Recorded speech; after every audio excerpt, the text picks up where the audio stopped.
And then and then I crashed it twice.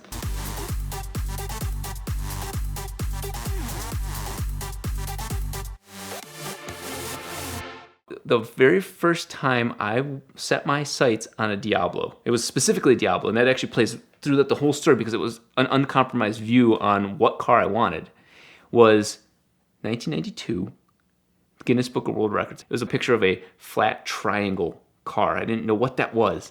And I was obsessed with it then, and then I read that it was 42 inches tall, something along those lines. 202 miles an hour was the top speed, and I was like, someday I'm going to buy that car, and I'm going to go 200 miles an hour. That was 92.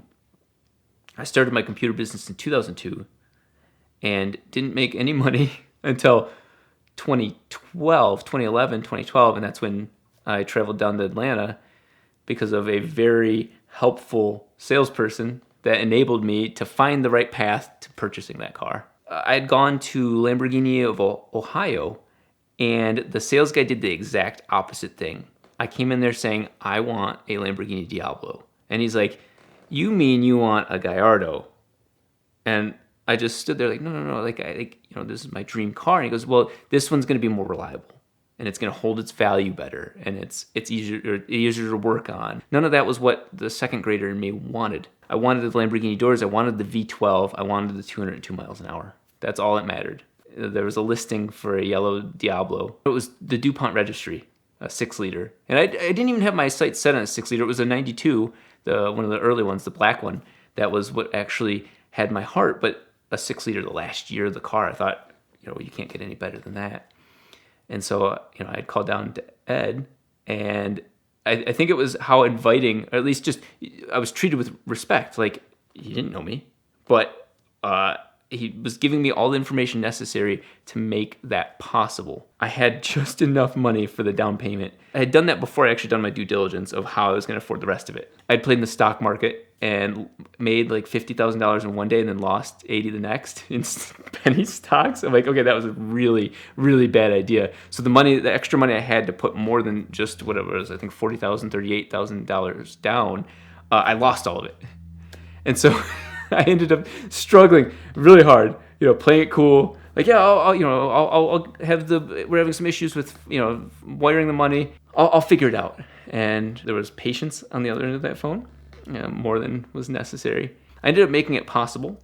And then on Ed's end, he ended up helping find the right financing option. And of course, I think it was ended up working out to be like 10% APR. If you really did the numbers kind of backwards, I didn't lead without thinking, but I just knew, is that interest? And it ended up being like $40,000 in interest over the life of the relationship. I'm like, that was worth it to me because that was what I wanted. It was really weird because YouTube was not a major part of my life. It was, in fact, just a very, very small piece, but it ended up being a very pivotal piece because my computer business, I paid myself very little.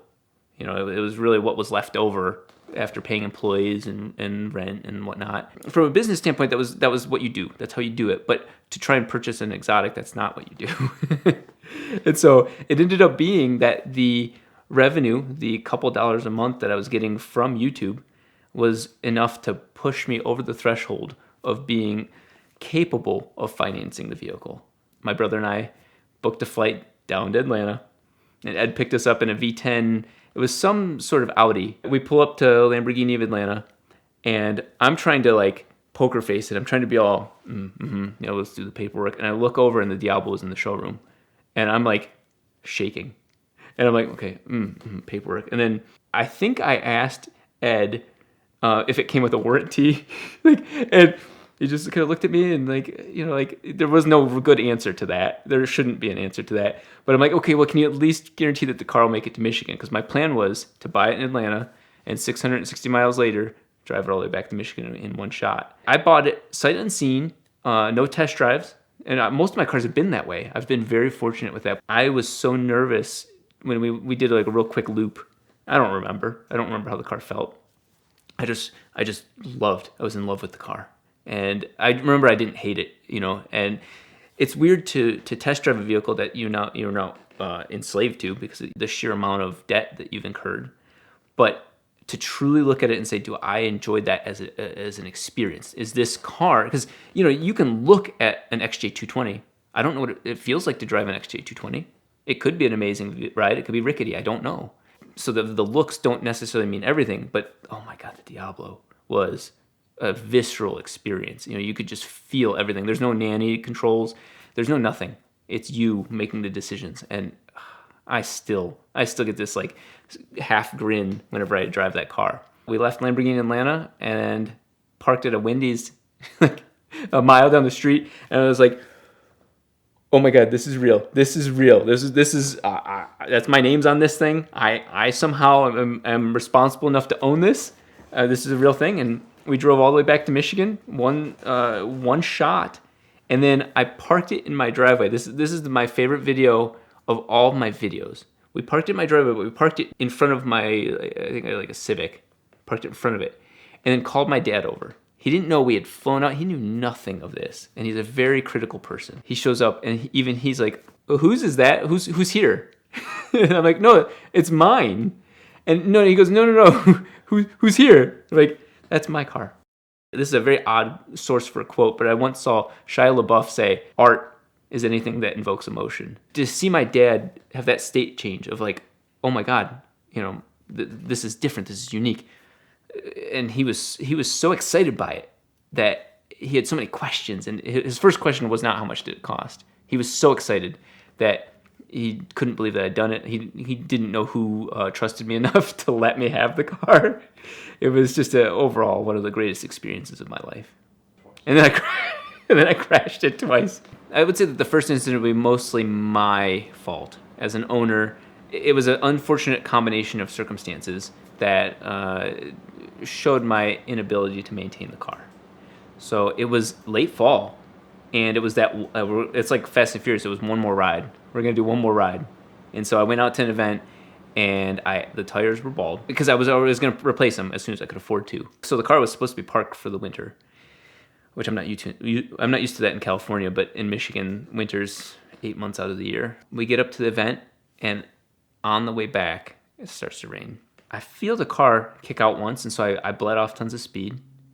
With the weight distribution in the rear, it being predominantly rear heavy, it was the weirdest feeling. Until then, I'd never felt a car that had most of the weight in the rear. And that, I think, contributed, my lack of experience with that contributed to being unable to recover the car. It wasn't until I hit a section of highway that had just been repaved, it was asphalt, but it hadn't been grooved. So it was completely smooth, fresh oil, fresh everything. And I don't blame that, but that is a massive factor in that section. Because as soon as I went from the previous concrete over to the asphalt, instantly, the rear kicked out. And so I will blame the all-wheel drive system because the Diablo has no turning radius. I should say it has all the turning radius. And it's about a mile to turn around that car. So I catch it going one way, and I correct it. And then I overcompensate just the slightest bit, and then it sort of slowly swing to the other side. And I go, and I'm slower purposely to responding to this time. And it goes, and then it's right about there, and then I hit the lock. And so the car just goes past that, so now I'm no longer in control of the direction. And I remember the car continues to go backwards. And that was the weirdest feeling. Continues to go backwards. I'm looking at the traffic behind me now, so I'm turned around fully, all these headlights, and I'm like, really, this is it. This is my moment. And so I had enough top of mind awareness in the moment. I was apologizing to my passenger because, you know, I had put somebody into a situation I would never ever want to do. This is very slow. It's not a very fast. I wasn't going fast because I already was in rain, but the rear was it was in control. And the car wasn't going completely backwards. It was slightly off angle. And so I started sliding to the side of the road. And as soon as I hit a section that had the rumble strip gave me enough traction that it whips the car forward again, almost too much. It whips the car forward again, and then the front passenger tire hits the K-rail. So it spun me enough, plink, and did about $50,000 in damage. It took a couple of years of, I'd say, self-hatred to realize that I was really at fault emotionally. I hurt my baby. This made me realize the type of human being I am. It didn't matter. What mattered is that I put somebody else into a situation that I truly, that was the only time I've ever done that, where I was like, you know what, I put somebody else into a situation that put their life in danger. And so that was the very first and only thing that mattered to me. At that point, I was actually pretty devastated that, okay, now I've destroyed a car. And I think I had it for another 2 years. It was until I met a forest green Ford Taurus. And so there was, in my hometown, I was on a side road, and this dark green Ford Taurus just changed lanes right into the Diablo. It's as anticlimactic as that. It just happened. I tried to accelerate out of the way and just tapped me, gave me a love tap in the rear quarter panel.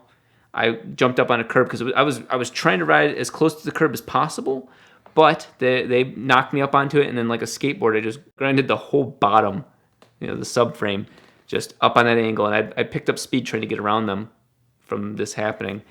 And it wasn't so much that curb, but at a corner where there's like a walkway, they carry the curb, and then it dips down to where the walkway part is, and then the very edge, the very corner between the two walkways where it goes to 90, that very corner piece, that's what did the car in. So I went down, I remember feeling that, and all of a sudden, boom, picked up, and it destroyed the subframe.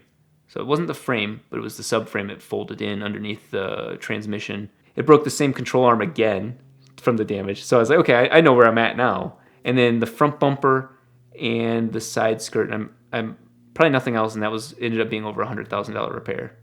It was a handful of things. It really, on a normal car like a Civic, that was probably a $2,500 accident. And there's 20 of those in the local AutoZone. You can probably find all the bumpers right there. It would have been a non-issue. And it took 13 months to get the car repaired. Part of that, one of the funniest pieces to that is that it kinked the steering rack. And the shop was like, hey, there are no more steering racks in the world for the Diablo. We have to wait. There's a video of a car in Japan getting a little too spicy as he's getting onto an on-ramp in like a parade of Lamborghinis, and oversteers and then love taps the car. I'm told that was the steering rack I ended up getting. I wasn't donated, I paid for it. I got his steering rack from that car. The interesting thing is that to a random passerby, the person's going to say, oh, that car has been damaged. It's been in multiple situations. It's got quite a story. Is that a rough car? And it's the exact opposite for me. Not only is it mechanically sound, I've tested that multiple times, testing that 202 mile an hour speed limit of the older Diablos. I did it. I bought that entire speedometer. I used the entire speedometer. And that was one of the greatest experiences of my life. So the car is capable.